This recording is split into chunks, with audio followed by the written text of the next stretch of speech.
Assalamualaikum warahmatullahi wabarakatuh. Salam sejahtera untuk kita semua. Dalam kesempatan ini, saya ingin menyapa semua masyarakat adat Pulau Enggano. Dan saya mohon izin, saya ingin menyampaikan sesuatu tentang eksistensi masyarakat adat Pulau Enggano. Bahwa secara de facto keberadaan masyarakat adat Pulau Enggano diakui oleh semua pihak, baik itu pemerintah, lembaga NGO, maupun masyarakat di luar Pulau Enggano. Mengapa kita diakui sebagai masyarakat adat? Karena kita, masyarakat adat Pulau Enggano, memiliki adat istiadat dan budaya tersendiri. Salah satu suku yang berada di wilayah Nusantara ini adalah suku Enggano. Ini diakui.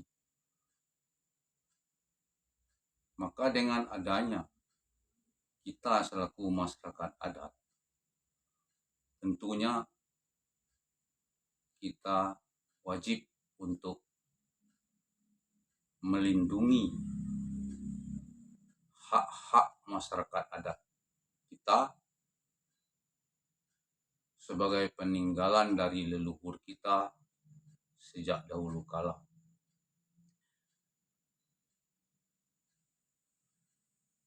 Untuk kita ketahui bersama bahwa Pulau Enggano itu sudah dilaksanakan pemetaan partisipatif, yang di dalam peta tersebut ada 9 peta tematik, yang artinya berbagai sebaran lokasi-lokasi yang ada di Pulau Enggano. Luas Pulau Enggano lebih kurang 38.000 hektar. Itu termasuk 4 anak pulau, yaitu Pulau Satu yang sekarang telah rapuh, ditutupi oleh air laut sehingga tidak kelihatan lagi daratannya, dan Pulau Dua, Pulau Merbau, dan Pulau Bangkai. Jadi secara keseluruhan termasuk pulau besarnya Pulau Enggano itu seluas kurang lebih 38.000 hektar. Di dalam luasan ini, itu saya katakan tadi, terdapat 9 peta tematik. Artinya sebaran, bahwa di dalam itu ada hutan mangrove, ada perkampungan, pemukiman, pedesaan, ada areal persawahan warga, ada areal perkebunan, ada sungai, ada hutan lindung, dan sebagainya. Itulah isi yang ada di Pulau Enggano itu sekarang. Artinya bahwa Pulau Enggano ini sudah tidak memiliki ruang untuk hal yang lain lagi, apalagi untuk diperjualbelikan dengan secara ilegal. Itu sama sekali bertentangan dengan aturan yang ada. Kecuali kalau untuk pembangunan kepentingan kesejahteraan masyarakat, itu dapat dibangun dengan bermusyawarah dan berkoordinasi dengan masyarakat adat Pulau Enggano. Beberapa tahun lalu hingga hari ini, betapa maraknya tindakan-tindakan ilegal, yaitu jual beli lahan hutan di Pulau Enggano yang dilakukan pada umumnya oleh orang pendatang di Pulau Enggano dengan berbagai modus.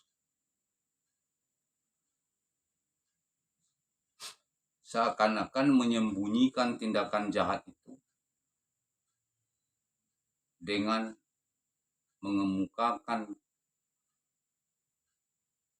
alasan-alasan yang kira-kira dapat menipu pikiran masyarakat. Sebagaimana yang terjadi saat ini, yang sedang panas-panasnya, yang masih dalam proses di adat istiadat.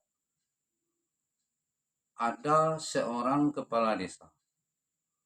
Ini oknum kepala desa ini kepala desa Meok, Kecamatan Enggano. Dengan modus mengeluarkan surat izin garap untuk 16 orang keluarga dekatnya.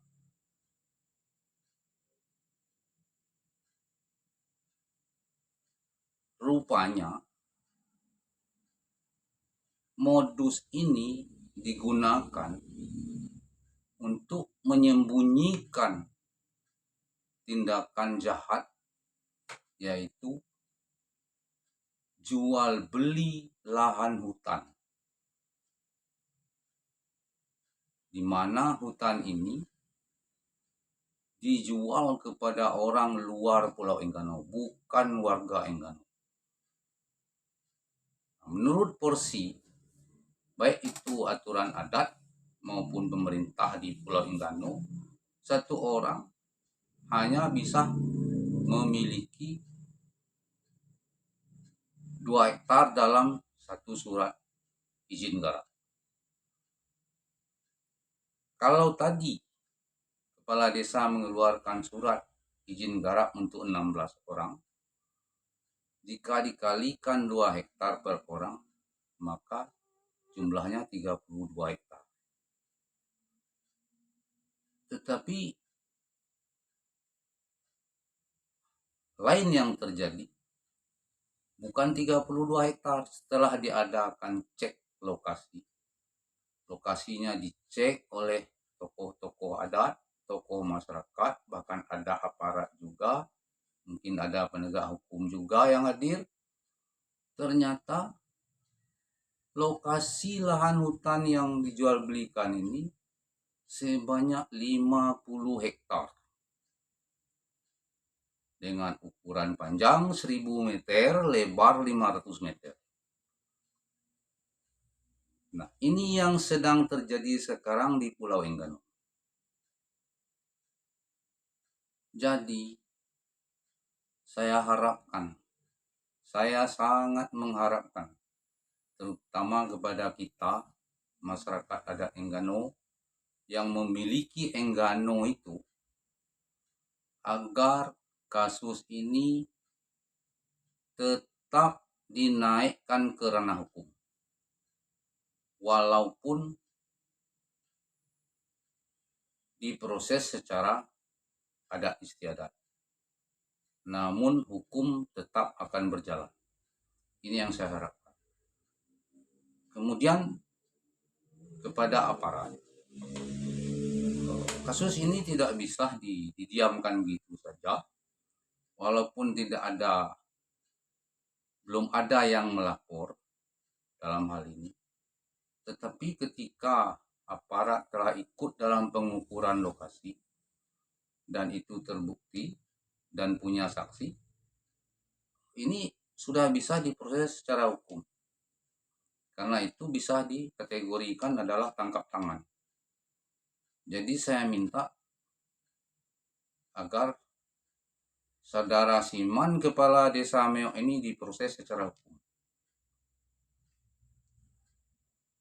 Ini harapan saya sebagai masyarakat adat Pulau Enggano. Selanjutnya, saya ingin menyampaikan terkhusus kepada warga Desa Meok yang berkaitan dengan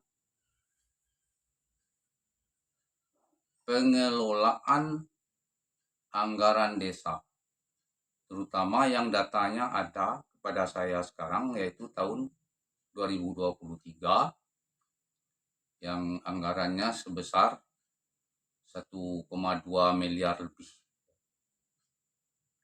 Ada 5 item dalam perbelanjaan desa. Kalau saya melihat dalam pelaksanaan pembangunan yang telah dianggarkan sesuai dengan anggaran dana yang ada, itu banyak yang tidak dilaksanakan. Seperti pembangunan jalan tani di Dusun 3. Tahun 2023 sudah dianggarkan, tetapi tidak dilaksanakan. Ini dananya dikemanakan? Ini perlu dipertanyakan.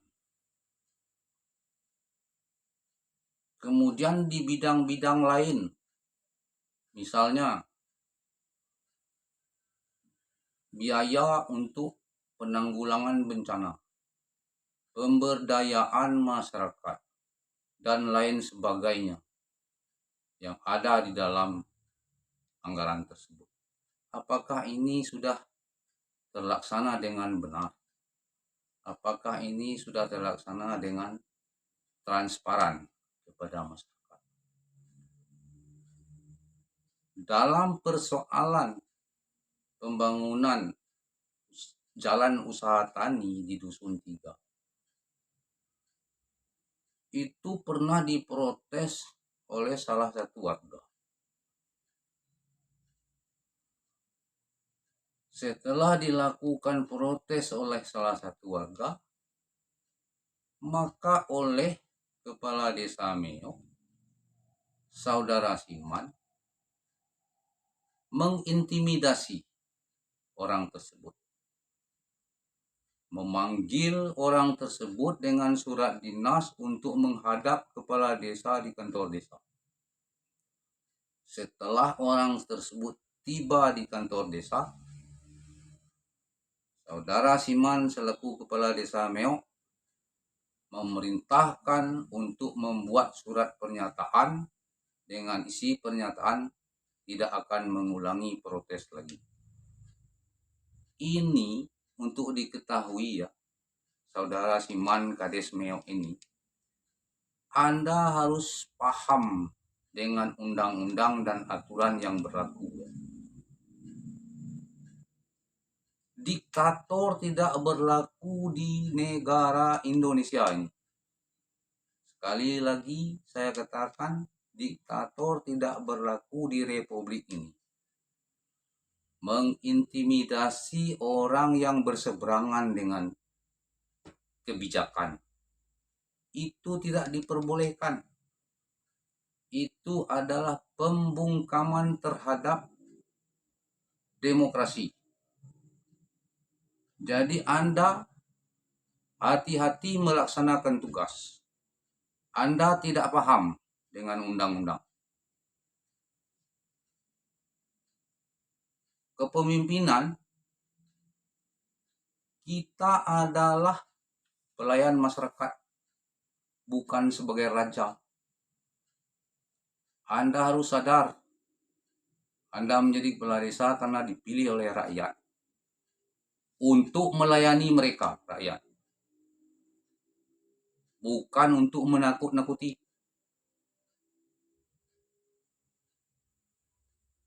Tindakan yang Anda lakukan selama ini adalah melawan hukum.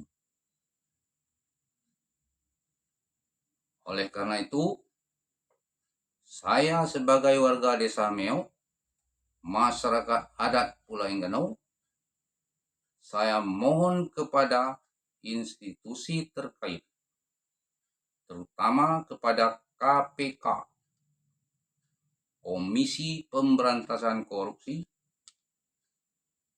agar datang di Pulau Enggano.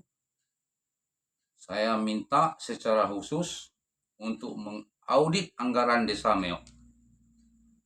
Karena saya melihat sejak tahun 2015 hingga hari ini, kurang lebih 9 tahun, pemerintah telah mengucurkan dana yang cukup besar untuk pembangunan desa.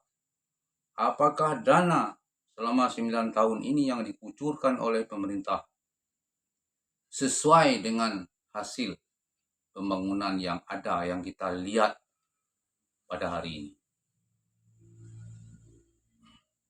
KPK tidak bisa mengabaikan Pulau Enggano.